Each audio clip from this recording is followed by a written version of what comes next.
À être Homo erectus, l'Homo sapiens n'a pas tout gagné. Il a hérité des lombalgies et, pour la femme, des risques de ptose des viscères pelviens. Sur une coupe théorique frontale passant par le pelvis, avec l'os iliaque et la limite du détroit supérieur, latéralement, le foramen obturé va être obturé par la membrane du même nom, membrane sur laquelle va venir s'implanter le muscle obturateur interne qui est dans le même plan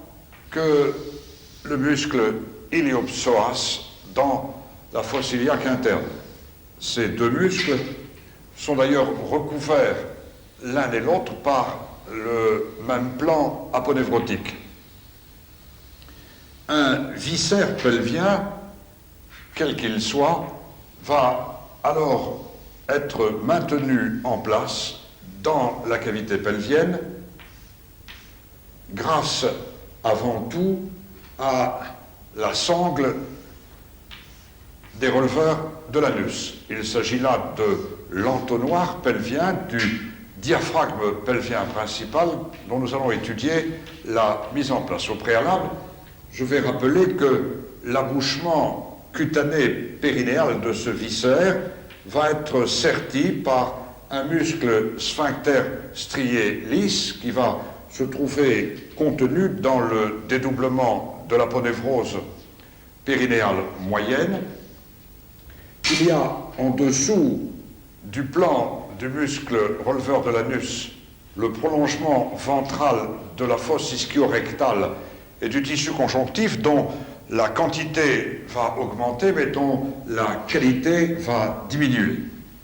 Et nous sommes bien sûr ici en dessous et en dehors du péritoine dont les cul-de-sac latéraux viscéraux vont être sous-tendus à chaque fois par la lame pubosacrée, par la lame hypogastrique, lame porte-vaisseau qui va épaissir l'aponévrose du releveur de l'anus pour y constituer l'arc endopelvien qui va surtout véhiculer tous les éléments trophiques, artériels, veineux et lymphatiques. Et donc ce viscère pelvien va rester en place contre l'effet de la pesanteur grâce à, bien sûr, la texture des éléments périnéaux superficiels, certes, grâce à la qualité du tissu cellulo-graisseux conjonctif sous-lévatorien, grâce aux bancs que sont les hamacs vasculaires supérieurs, certes, mais ce viscère va surtout rester en place grâce au diaphragme des deux muscles levator ani. Pour bien comprendre le rôle de ce muscle, il nous faut remettre en place sur un schéma du pôle caudal de l'embryon, dont voici à la face ventrale le cordon et à la partie caudale le processus caudal qui va régresser chez l'hominien et qui correspond au dernier somite des mammifères qui ont une queue préhensile ou non. Dans ces somites caudaux, la portion myotomiale va venir s'impacter autour du cloisonnement du tube entoblastique et le muscle levator ani va devoir ici respecter les trois loges viscérales de la femme que sont la loge urinaire en avant, la loge génitale au milieu et la loge digestive en arrière. Ici,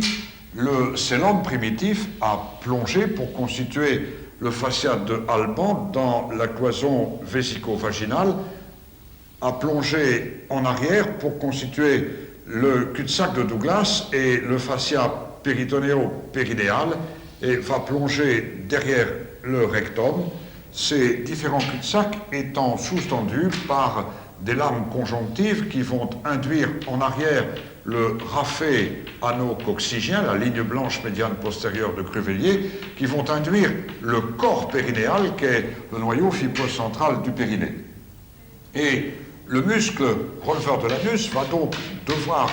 ici venir fermer ce plancher pelvien en respectant l'abouchement de ses principaux appareils et en venant s'amarrer sur ces points de force et d'ancrage, le noyau fibreux central, le modulus de la clé de voûte du périnée et le rafet de la ligne blanche anocoxygène vers l'arrière. Bien sûr, cette structure musculaire va être innervée par sa face endopelvienne à partir des racines S2, S3 et S4, mais surtout, cette condensation va,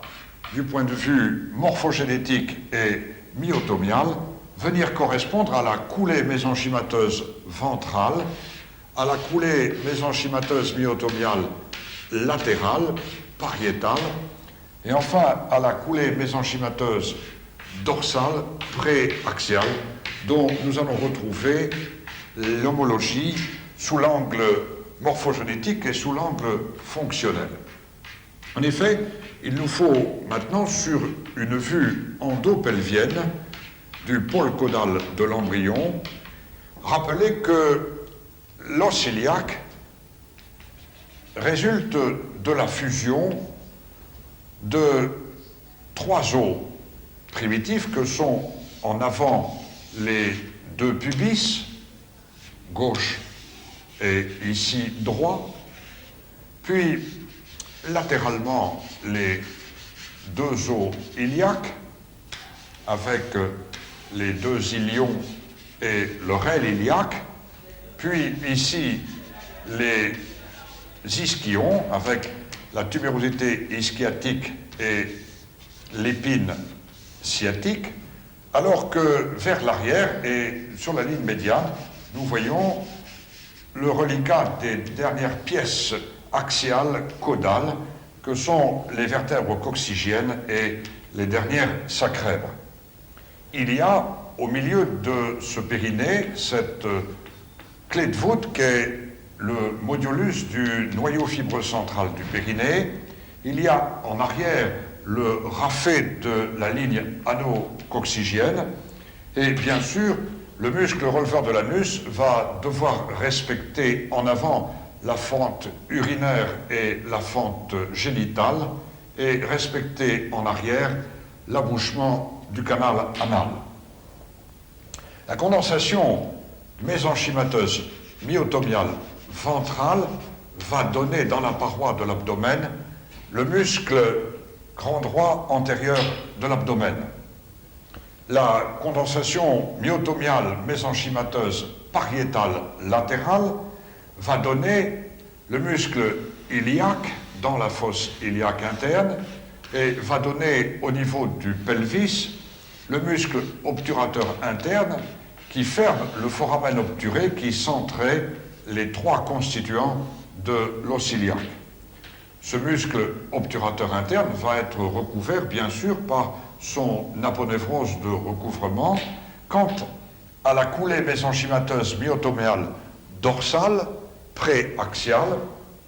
elle va correspondre au muscle psoas dans la partie haute et elle va correspondre latéralement au muscle piriforme, au muscle pyramidal du petit bassin qui va maintenant sortir par les échancrures sciatiques. Ainsi, le muscle releveur de l'anus va présenter un premier faisceau d'insertion pubienne constitué par les fibres pubo-prérectales qui vont entourer l'étui urinaire et vaginal constituant la fronde vaginale et venant s'entrecroiser en arrière, ce contingent pubo-prérectal donnant également des fibres qui vont s'insérer sur le noyau fibreux central du périnée et certaines des fibres qui vont remonter sur la face antérieure de la paroi lisse de l'ampoule rectale. Le contingent pubien aussi va maintenant donner quelques fibres qui sont pubo-rétrorectales qui vont venir s'entrecroiser sur le rafet anocoxygien, voire même quelques fibres qui vont venir s'implanter sur le point d'ancrage postérieur qu'est le coccyx. C'est là le contingent pubo-coccygien. Sur l'os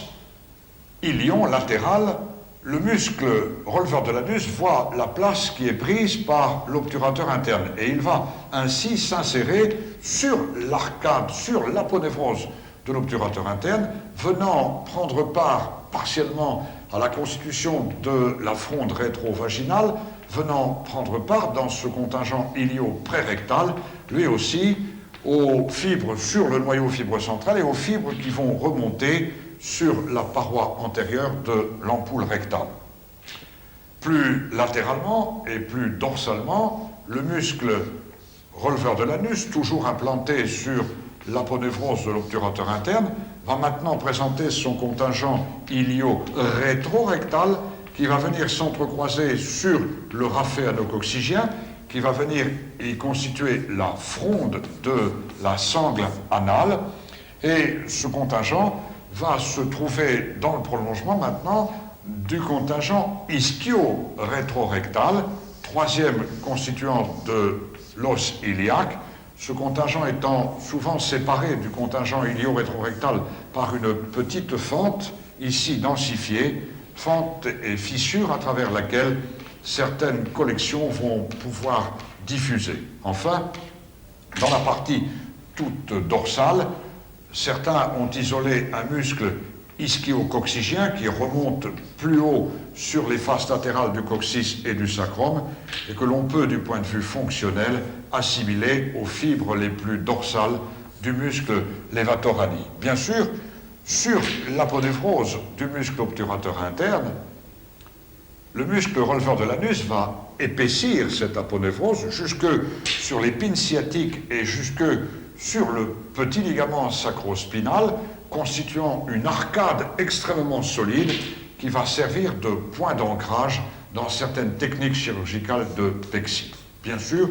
tous ces muscles vont être innervés, ce que je représenterai sur un seul côté, par leur face endopelvienne, à partir des racines S2, S3 avant tout et accessoirement S4, muscles, donc nerfs que voici représentés sur la moitié gauche du pelvis. Il faut bien assimiler cette analogie morphogénétique de la fronde antérieure qui n'a aucune fonction digestive et qui a essentiellement une fonction génitale, avec les muscles grand droit antérieur de l'abdomen, la portion latérale d'insertion iliaque, dont certaines fibres vont d'ailleurs déborder le détroit supérieur et venir se mêler aux fibres du muscle iliaque, les assimiler à l'obturateur interne et assimiler le contingent ischiatique le plus postérieur aux muscles piriformes et aux muscles psoas, sous l'angle de l'image corticale et sous l'angle de la rééducation de ce plancher pelvien, cela est essentiel. Le moment est venu de mettre en place une coupe sagittale médiane, antéro-postérieure, passant par le pelvis, où nous allons retrouver bien sûr vers l'arrière le sacrum, avec les 5 sacrèvres et la charnière lombo-sacrée. Nous allons retrouver l'articulation sacro-coccygienne vers le bas, puis profiler vers l'arrière les crêtes sacrées, postérieures et médianes, profiler latéralement l'articulation sacro-iliaque, et vers le bas et vers l'avant maintenant le pubis avec la symphyse pubienne et la ligne du détroit supérieur. Latéralement, voici esquissé la grande, la petite échancrure sciatique, la tubérosité ischiatique et le foramen obturé, et latéralement, voici l'aile iliaque avec la ligne iliopubienne, la face ventrale est dans ce plan, la portion crâniale est à ce niveau. Nous allons ici expliquer l'effet de la pesanteur qui, appuyant sur la symphyse pubienne, autour de l'axe mécanique qui passe par les deux articulations sacro-iliaques, va entraîner un mouvement d'antéversion du bassin qui va pivoter, comme ces flèches l'indiquent, et qui va maintenant expliquer la position des viscères avec les angulations de ces viscères. Tout d'abord, la position horizontalisée de la vessie en avant, vessie qui va présenter avec l'urètre un angle d'environ 100 degrés, l'urètre ayant cette courbe à concavité antérieure centrée sur le pubis. Bien sûr, l'abouchement périnéal va être marqué par le muscle de Houston, par le petit muscle sphincter strié de l'urètre. Juste en arrière, nous sommes à l'aplomb de la loge génitale avec l'utérus, dont voici le col qui se projette juste en regard de l'épine sciatique et qui, lui aussi, sous l'effet de la pesanteur, va venir former un angle de 126 à 130 degrés avec le corps de l'utérus. Le col est ici emmanché dans l'étui vaginal dont le fornix remonte vers l'arrière beaucoup plus haut, et cette loge génitale de la femme va être séparée maintenant de la loge urinaire par la plongée du fascia célomique de Alban, qui va ensuite se réfléchir derrière l'utérus pour venir plonger maintenant en direction du noyau fibreux central du périnée, en direction du corps périnéal, comme nous l'avons indiqué tout à l'heure. Autour de l'orifice d'abouchement vulvo-vaginal, voilà le sphincter strié vulvo-vaginal qui lui aussi appartient au périnée superficiel. La loge postérieure va maintenant être marquée par la boucle sigmoïdienne qui va se prolonger par l'ampoule rectale, laquelle va se couder également pour constituer le cap anal, se prolonger par le canal anal, qui va venir s'aboucher, lui, à l'aplomb de la marge de l'anus et qui sera lui aussi fermé, comme nous l'avons expliqué sur le schéma de présentation générale, par un sphincter strié de la marge de l'anus, ici en arrière. Ce sphincter va être rejoint en direction de la pointe du coccyx par le raphet anococcygien. Et c'est là que le cul-de-sac de Douglas, recto-vaginal, va plonger, le péritoine rejoignant ensuite le cul-de-sac rétro-rectal, et le péritoine donnant plus haut attache au drapé mésentérique, dont nous allons ici schématiser une anse intestinale grêle, parce que sous l'effet de la pesanteur, ce sont ces anses intestinales grêles, voire la boucle sigmoïdienne, qui vont ainsi plonger dans le cul-de-sac de Douglas, dont la variation de la profondeur va être une prédisposition de ce canal qui est préparé pour les hernies au milieu de la lame du releveur de l'anus, entre la loge digestive en arrière et la loge génitale en avant, de ce cul-de-sac dans lequel les élythrocèles vont se faire jour, à la fois sigmoïdocèles et à la fois entérocèles. Le muscle releveur de l'anus va donc s'insérer latéralement et va venir constituer un étui qui va certes former la fronde vaginale, qui va venir s'incorporer au noyau fibreux central du périnée, qui va venir s'incorporer ensuite en arrière à la paroi de l'ampoule rectale et qui va ensuite vers l'arrière venir constituer la fronde du cap anal qui va être d'environ 100 degrés là aussi avant que de venir se terminer sur le raphet anococcygien. Et nous allons mettre en place maintenant une série de coupes qui vont coupe frontale, grand A, grand B, grand C, passer par la loge urinaire, par la loge génitale, par le noyau fibreux central du périnée, grand D, passer par la cloison recto-vaginale, juste en arrière de ce noyau fibreux central, puis grand E, passer par le canal anal, et enfin grand F, passer par l'espace rétro-rectal, espace qui va être marqué par la descente du fascia rétro-rectal. Pour bien expliquer à la fois le rôle fonctionnel de soutien de cet entonnoir des muscles releveurs de l'anus et à la fois le rôle de fronde autour des viscères, des principales loges viscérales du pelvis. Sur la première coupe, grand A, passant frontale par la loge tout antérieure. La portion crâniale est dans ce plan, le côté latéral droit, et je n'en représenterai que la moitié droite. Voici l'os iliaque qui est à la portion latérale, avec vers le bas le foramen obturé, ce dernier fermé par la membrane obturatrice, sur laquelle vient s'implanter le muscle obturateur interne, dans le prolongement et dans le même plan que le muscle iliopsoas de la fosse iliaque interne. Ces deux muscles sont recouverts par le même feuillet aponévrotique. Nous sommes ici à l'aplomb de la loge urinaire, et celle-ci va être marquée par la coupe de la vessie, dont voici le col, puis l'urètre. Le col de la vessie, caractérisé par le sphincter lisse, dont la ptose à l'extérieur de l'entonnoir pelvien va expliquer pour une bonne part les fuites urinaires. L'abouchement urétral dans la portion ventrale du périnée va être marqué par le sphincter strié de l'urètre, le muscle de Houston, qui ne nous intéresse pas directement ici, qui se trouve bien sûr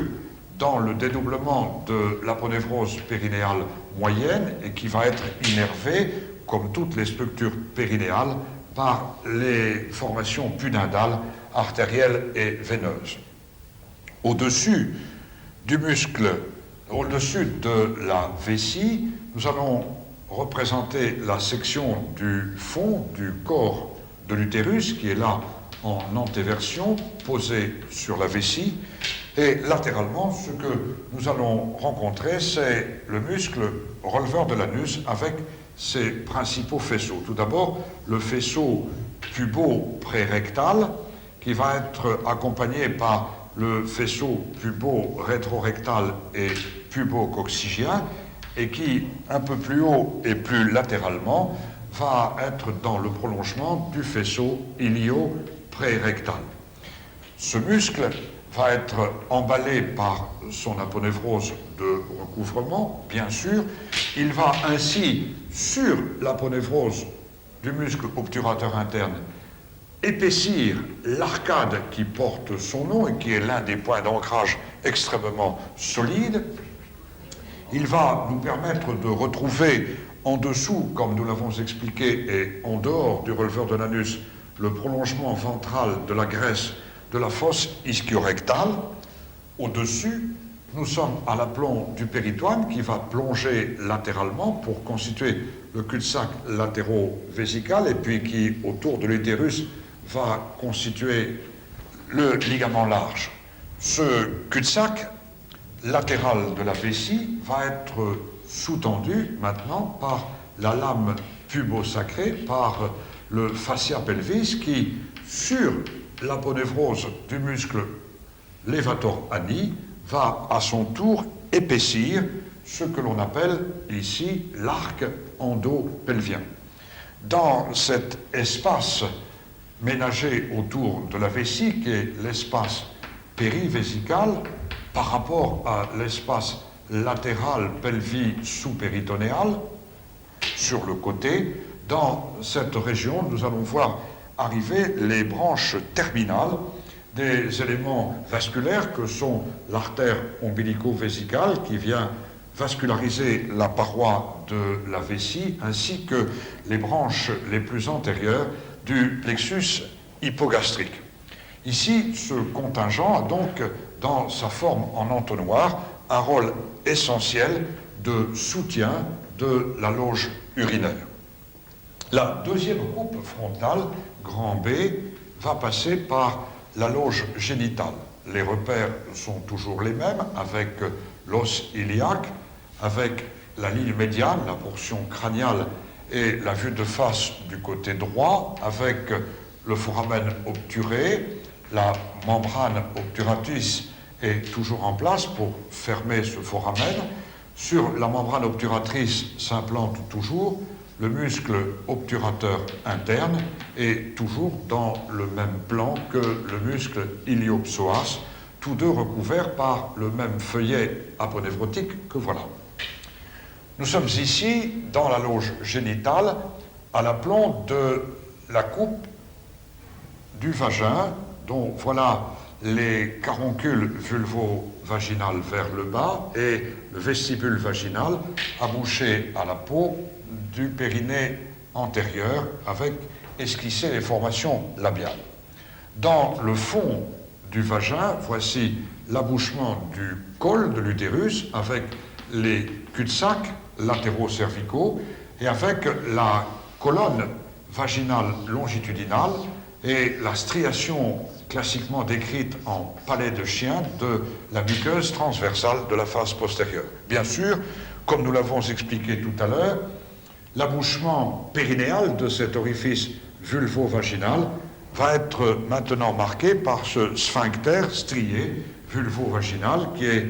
autour du vagin, ce qu'était le sphincter strié de Houston de l'urètre tout à l'heure, et qui va bien sûr lui aussi être contenu dans le dédoublement de l'aponévrose périnéale moyenne. Le muscle releveur de l'anus va ici cheminer sur la paroi latérale avec son premier contingent, qui est le contingent pubo-prérectal, puis le contingent pubo-rétrorectal et pubo-coccygien, qui est toujours dans le même plan que les fibres ilio-prérectales, là, qui vont, en s'implantant sur l'aponévrose de l'obturateur interne, y déterminer cet épaississement qu'est l'arcade du releveur de l'anus, épaississement extrêmement solide,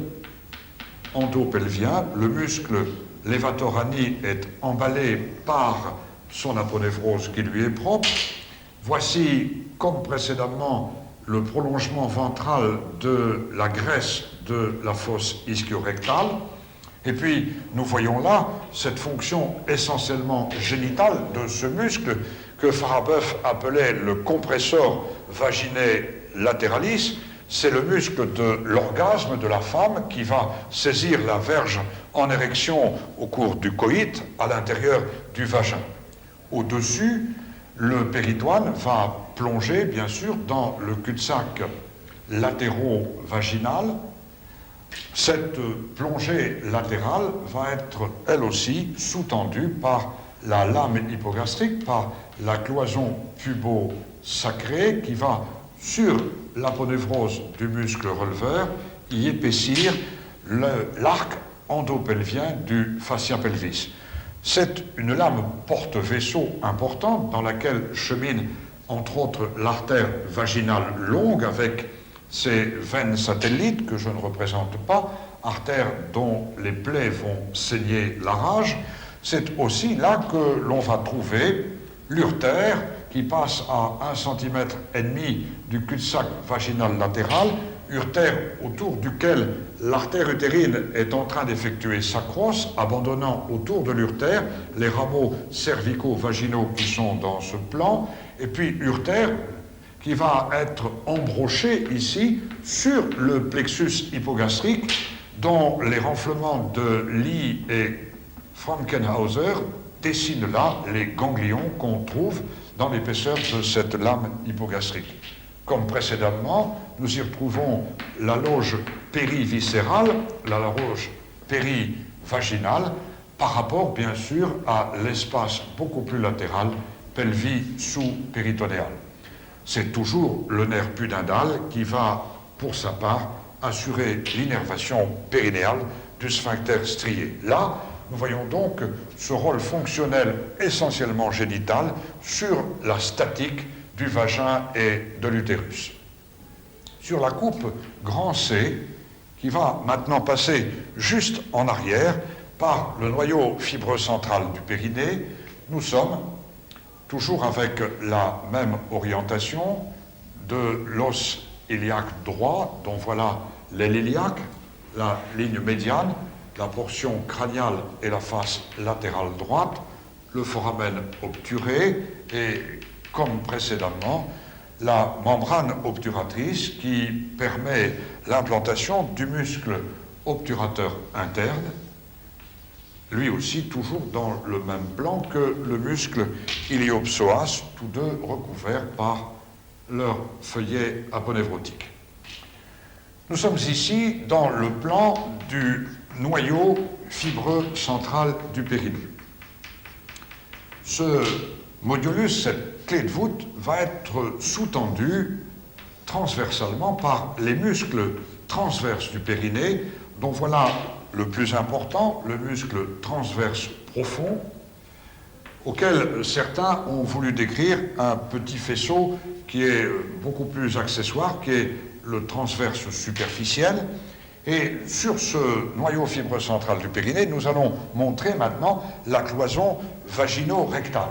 C'est en effet là que viennent s'entrecroiser sur la ligne médiane les faisceaux pubaux pré-rectaux qui vont constituer la fronde vaginale. Ces faisceaux pubaux pré-rectaux sont complétés par des fibres qui sont ilio-prérectales, qui pour une part interviennent aussi dans la constitution de la cloison vagino-rectale, et nous commençons à voir là-bas tout en haut l'implantation du faisceau ilio-rétro-rectal du muscle levator ani, le contingent pubo-coccygien et le contingent pubo-rétro-rectal du muscle releveur étant situé plus au-dessus. Voilà l'aponevrose de recouvrement de ce muscle releveur de l'anus, et voici, comme précédemment, le prolongement latéral de la fosse ischiorectale en position sous-lévatorienne. Nous sommes là à l'aplomb du périnée et c'est le nerf pudendal qui va toujours assurer l'innervation de ces structures avec le prolongement le plus ventral du grand ligament sacro-sciatique, du ligament sacro-tubéral. Nous sommes ici à l'aplomb de ce phylum terminal péritonéo-périnéal de Kölliker qui a plongé pour venir induire vers le bas le noyau fibreux central du périnée. Et sur cette vue, ce phylum qui est là va latéralement se prolonger par la lame pubo-sacrée, par la lame hypogastrique. C'est la partie qui va sous-tendre vers le haut le cul-de-sac de Douglas, le cul-de-sac péritonéal, présentant un récessus latéral gauche qui est plus profond que le récessus latéral droit, compte tenu de la latéralisation du corps de l'utérus et de l'ampoule rectale vers l'arrière. Sur cette vue de face, donc, nous allons apercevoir vers l'arrière l'ampoule rectale qui est esquissée là-bas, derrière cette cloison vagino-rectale, et bien sûr sur le côté est toujours en train de transiter vers l'avant l'urtère qui est au contact intime des éléments nerveux du plexus hypogastrique inférieur, du plexus pelvien inférieur de Ovelac, l'urtère qui est au contact des éléments pariétaux, l'artère viscéraux, l'artère utérine, l'artère vaginale qui abandonne d'ailleurs dans la cloison recto-vaginale l'artère azygos postérieure, ici du vagin, et puis bien sûr feutrant toute cette nappe conjonctive sous-péritonéale, ici, les plexus veineux qui expliquent la fréquence des phlébites pelviennes, le péritoine, remontant ensuite latéralement. Nous sommes, comme précédemment, avec l'espace pelvie sous-péritonéal latéral. Dans le plan de la quatrième coupe, grand D, pratiqué quelques millimètres en arrière de ce noyau fibreux central du périnée, cette fois, nous allons retrouver la tumérosité ischiatique vers le bas et le muscle obturateur interne est en train de sortir par la petite échancrure sciatique. Il sort là en dessous du petit ligament sacro-sciatique ou ligament sacro-spinal, alors que sous la tuberosité sciatique apparaît le prolongement falciforme du grand ligament sacro-sciatique, du ligament sacro-tubéral, constituant là le classique canal d'Alcock, dans lequel chemine le pédicule pudendal, artère, veine satellite et nerf pudendal. Le muscle obturateur interne est bien sûr toujours recouvert par son feuillet aponévrotique. Nous sommes juste dans la partie la plus dorsale de ce corps périnéal qu'est le noyau fibreux central du périnée. Il va toujours, pour sa part, être sous-tendu, aubané par le hamac des muscles transverses profonds du périnée, qui sont toujours contenus dans le dédoublement de l'aponévrose périnéale moyenne, qui sont très accessoirement doublés du côté cutané par le transverse superficiel. Ça n'est pas sous la peau la structure qui va, pour l'instant, nous intéresser le plus. Ici, vers le bas et vers l'avant, entouré par son sphincter strié vulvo-vaginal, je vais montrer, récliné de la sorte, l'étui vaginal vers le bas et vers l'avant, et le sphincter strié qui fait partie donc du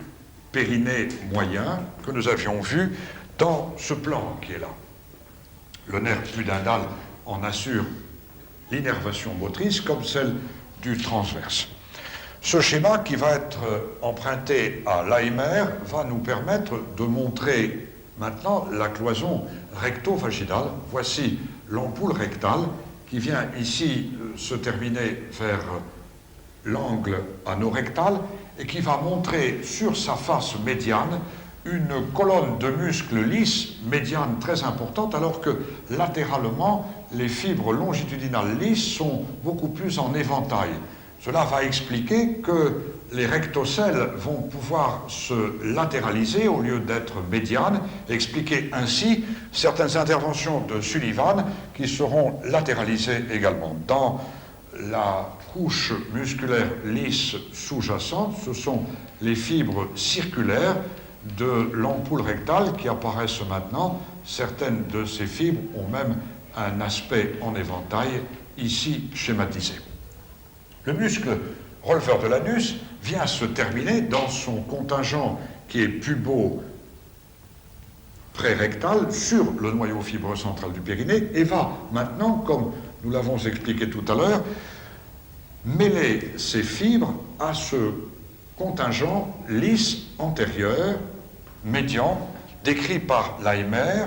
le contingent pubo-rétrorectal et pubo-coccygien, glissant sur la face latérale de la jonction anorectale et entrant maintenant dans la constitution de cet arc de Laimer qui est la densification de la jonction anorectale. Au-dessus, voici le contingent des fibres ilio, maintenant rétrorectales, qui sont implantées sur l'aponévrose de l'obturateur interne. Le muscle releveur de l'anus est bien sûr toujours emballé dans son feuillet aponévrotique. Le prolongement ventral de la graisse de la fosse ischiorectale est toujours dans ce plan. L'arcade d'épaississement due à l'implantation du muscle levator-anis sur l'obturateur interne, l'arc ici est toujours aussi tonique. Et puis, voilà le péritoine qui va maintenant plonger latéralement, le cul-de-sac latéro-rectal. Il va être sous-tendu par la lame pubo-sacrée, par la lame hypogastrique dans ce feutrage conjonctif qui, sur l'aponévrose de recouvrement du muscle releveur de l'anus, va y déterminer l'arc endopelvien. Nous allons trouver latéralement le passage de l'urétère, accompagné par les éléments nerveux ortho et parasympathiques qui se dirigent vers le plexus hypogastrique, accompagné par les artères viscérales, dont ici l'artère rectale moyenne, qui, lorsqu'elle existe, va alors feutrer ce que certains vont appeler l'aileron latéral du rectum. Nous nous retrouvons toujours avec la loge périviscérale, la loge périrectale, par rapport à l'espace pelvis sous-péritonéal, où latéralement, au-dessus du petit ligament sacro-sciatique, nous pourrions montrer l'émergence du nerf ischiatique, du grand nerf sciatique, et du nerf pudendal qui va rejoindre très vite le périnée. Sur la coupe grand E, qui va maintenant passer en arrière par la portion rectale, par l'ampoule rectale, nous allons sectionner sur la ligne médiane l'articulation sacro-iliaque. Voilà le sacrum et latéralement une partie de l'aile iliaque. Voici la ligne médiane et nous sommes ici dans le plan de la partie toute dorsale de la tubérosité ischiotique. Le muscle obturateur interne est maintenant quasi sorti en totalité de la cavité pelvienne, toujours emballé par son feuillet aponévrotique et au voisinage immédiat du petit ligament sacro-sciatique ou ligament sacro-spinal. Ici, vers le bas, c'est le grand ligament sacro-sciatique ou ligament sacro-tubéral implanté sur les faces latérales du sacrum et sortant par la grande échancrure sciatique. Voici le muscle piriformis, le muscle pyramidal, qui est là accompagné par les racines du nerf sciatique et par celles du nerf pudendal que nous allons retrouver ici dans le canal d'Alcock, toujours accompagné par les éléments vasculaires satellites. Ici, l'ampoule rectale qui est sectionnée nous montre vers le bas la jonction recto-anale, puis la ligne ano-cutanée de Hermann. À l'aplomb de ce périnée tout postérieur, marqué de la sorte, va se trouver bien sûr un sphincter strié de la marge de l'anus qui a la même signification ici autour de l'ampoule rectale que le sphincter vulvo-vaginal qui était montré tout à l'heure ici ou que le sphincter urétral de Houston qui était montré là. C'est le nerf pudendal et les vaisseaux pudendaux recto-inférieurs qui vont assurer la trophicité de cette formation. Et le muscle levator ani va être maintenant représenté par le contingent pubo-rétrorectal, puis par le contingent ilio-rétrorectal, et maintenant implanté sur le petit ligament sacro-sciatique par le contingent ischio-rétrorectal. Voici les principales fibres de ce muscle releveur de l'anus. Il est toujours emballé par son feuillet aponévrotique et nous allons voir certaines des fibres de ce muscle levator ani venir traverser les couches, les trois couches du sphincter strié de la marge de l'anus pour venir à la face profonde de la peau de la marge de l'anus, constituer un muscle possier décrit sous le nom de muscle corrugator cutis ani, qui est un muscle qui va friper la peau de la marge de l'anus et qui va moduler le P. Nous sommes ici dans la fosse ischio-rectale dont, vous le voyez, la graisse va être directement en contact avec la peau. Il n'y a plus d'aponévrose périnéale moyenne. Le cul-de-sac péritonéal latéro-rectal va maintenant plonger sur le côté, sous-tendu toujours par la partie dorsale de cette lame hypogastrique pubo-sacrée, par ce feutrage conjonctif qui toujours dessine son épaississement sur l'aponévrose du levator ani pour y former le fascia pelvis. Dans cette région passent les éléments trophiques destinés à l'ampoule rectale, certaines artères viscérales comme le départ quelquefois de l'artère vaginale longue, là en arrière, et puis tous les éléments nerveux, ortho et parasympathiques, qui sont en train de se diriger vers le plexus hypogastrique inférieur. Nous sommes ici dans la partie la plus dorsale avec l'entonnoir qui va s'opposer au prolapsus rectal.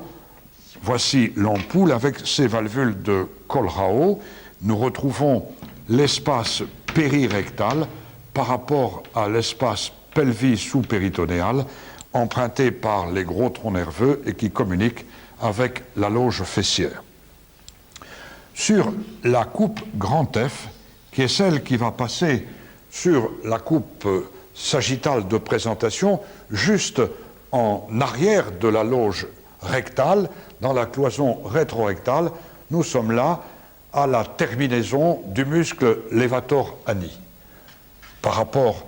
à la paroi postérieure, dont nous allons ici esquisser l'arrivée, constituée par les vertèbres coccygiennes, puis par les 3 dernières sacrèbres, avec les trous sacrés antérieurs, la portion crâniale et le côté latéral droit. Nous allons voir ici, sur le côté, le grand ligament sacro-tubéral, le grand ligament sacro-sciatique. Au contraire, plus haut, le petit ligament sacro-sciatique ou ligament sacro-spinal, qui est plus en dedans que le ligament sacro-tubéral. Le coccyx va être rattaché à la face postérieure de la marge de l'anus par le raphet médian ano-coccygien, et nous trouvons ici la terminaison des fibres d'abord du contingent pubien, contingent pubo-rétrorectal et contingent des fibres pubo-coccygiennes. Les fibres pubo-rétrorectales venant s'entrecroiser ici pour entrer dans la constitution du raphet de Cruvellier avec les fibres contralatérales. Puis nous allons trouver le contingent qui est ilio-rétrorectal, qui lui aussi situé un peu plus en dessous par rapport au contingent pubo-prérectal,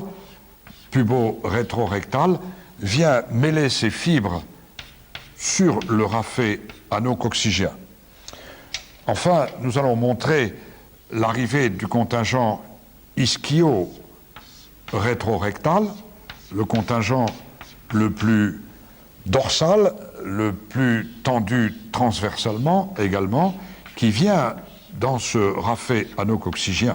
Ces 3 contingents de fibres striées du releveur de l'anus vont maintenant envoyer à la face profonde de la peau rétro-anale des fibres septales qui, verticalement, vont venir s'ancrer sur la face profonde de la peau, constituant là une cloison qui va expliquer, comme le disait Grégoire, que les abcès de la marge de l'anus d'un côté ne vont pas traverser la ligne médiane. Bien sûr, ici, nous sommes à l'aplomb de l'émergence des racines nerveuses à partir de S3, de S4. Voici le nerf pudendal. Ces racines S2, S3 et S4 donnent par ailleurs le nerf sciatique. Puis nous allons trouver sur le côté les fibres du contingent orthosympathique de la chaîne latéro-vertébrale sacrée avec les renflements ganglionnés sacrés postérieurs, à toute fin d'expliquer que voilà les filets qui, rejoints par le nerf hypogastrique supérieur de Ovelac, qui est descendu depuis le ganglion présacré, rejoint également par les fibres du nerf érecteur Descartes parasympathique qui emprunte les racines S2, S3 et S4, va ici former les filets nerveux qui vont densifier la partie la plus dorsale de cette lame hypogastrique.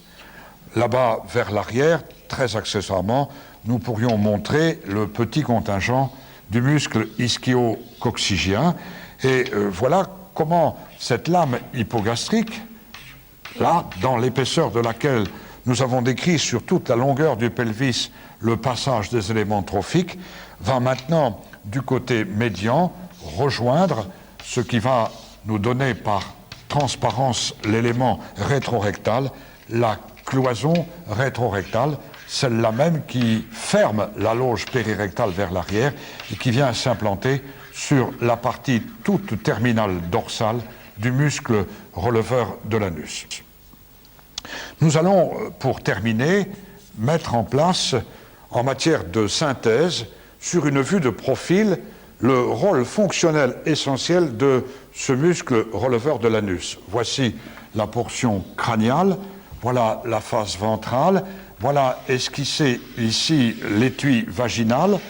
là avec son angulation à 140 degrés sur l'horizontale, alors que son vestibule n'est orienté qu'à 60 degrés. Et puis nous allons expliquer ici vers l'arrière l'ampoule rectale et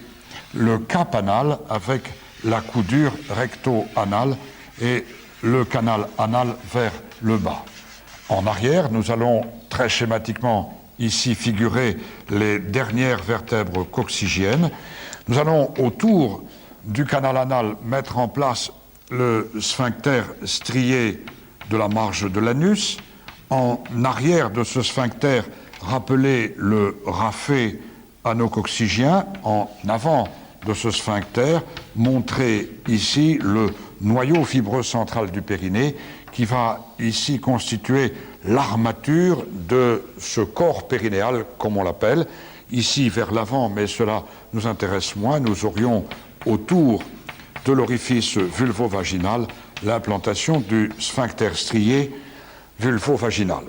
Le muscle releveur de l'anus va jouer le rôle de fronde, tout d'abord par le contingent d'origine pubienne. Il s'agit là des fibres pubo-prérectales qui vont, avec les fibres contralatérales, venir ici en arrière du vagin, comme nous l'avons montré tout à l'heure, jouer ce rôle de soutien et de coudure du cap vaginal. Certaines de ces fibres d'origine pubienne vont venir sur le noyau fibreux central du périnée, d'autres vont glisser à travers le sphincter strié pour former le muscle corrugator cutis ani, d'autres enfin vont maintenant remonter sur la paroi antérieure de l'ampoule rectale et venir ici vers l'arrière en direction des fibres pubo-rétrorectales, puis des fibres pubo-coccygiennes, entrer sur la face latérale de la jonction anorectale dans la constitution de l'arc tendineux qui porte le nom de celui qui l'a décrit, Leimer. Le muscle releveur de l'anus va présenter ensuite un deuxième contingent qui est le contingent d'origine iliaque avec des fibres qui sont là encore ilio-prérectales qui vont pour certaines entrer pour une part dans la constitution de la fronde vaginale, qui vont pour certaines venir sur le noyau fibreux central du périnée et pour certaines venir aussi dans le contingent anorectal antérieur. Et puis, le muscle releveur de l'anus va présenter maintenant latéralement un contingent de fibres qui est ilio-rétrorectal. Ces fibres vont passer sur le côté de l'étui vaginal, puis vont venir en arrière se mêler ici à la paroi latérale du rectum, vont venir surtout déterminer ce cap anal de 100 degrés qui est l'un des moyens les plus sûrs de soutien des viscères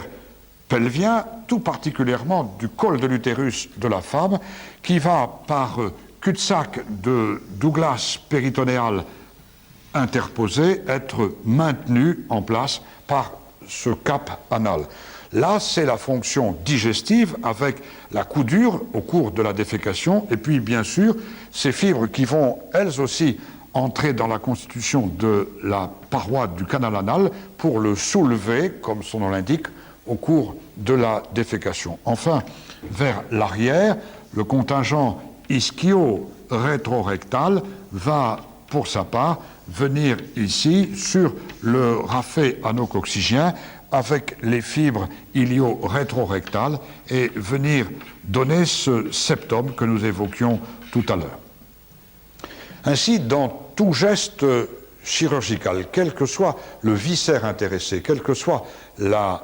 loge, quelle que soit la technique chirurgicale employée, y compris les techniques de pexie ou de mise en place de matériel prothétique, il faudra logiquement compléter toujours par une myographie, par une suture de cette sangle des releveurs. Ces muscles releveurs ne sont pas, en l'état actuel, bien visualisées par les images d'IRM, car elles sont toujours prises, ces images, sur une femme couchée. Il faut espérer que les progrès de la technologie vont nous permettre rapidement d'avoir une vision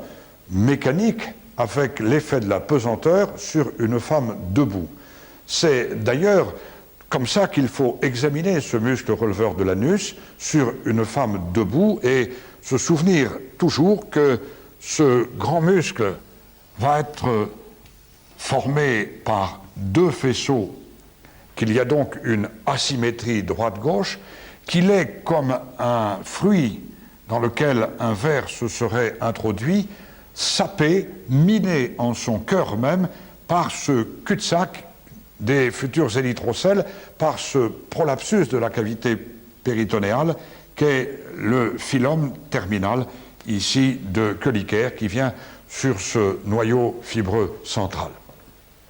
Ce muscle releveur de l'anus, enfin, doit être intégré dans la rééducation par les patientes en analogie avec les coulées mésenchymateuses antérieures. Il faut faire travailler la fronde antérieure comme les grands droits antérieurs de l'abdomen, il faut faire travailler le contingent latéral comme les muscles obturateurs internes, il faut faire travailler les contingents postérieurs comme le psoas et comme le piriforme. Ainsi, on a saisi le cloisonnement des loges viscérales par rapport à l'espace pelvis sous-péritonéal. Ainsi, on comprend que le relâchement de ce diaphragme va entraîner les prolapsus.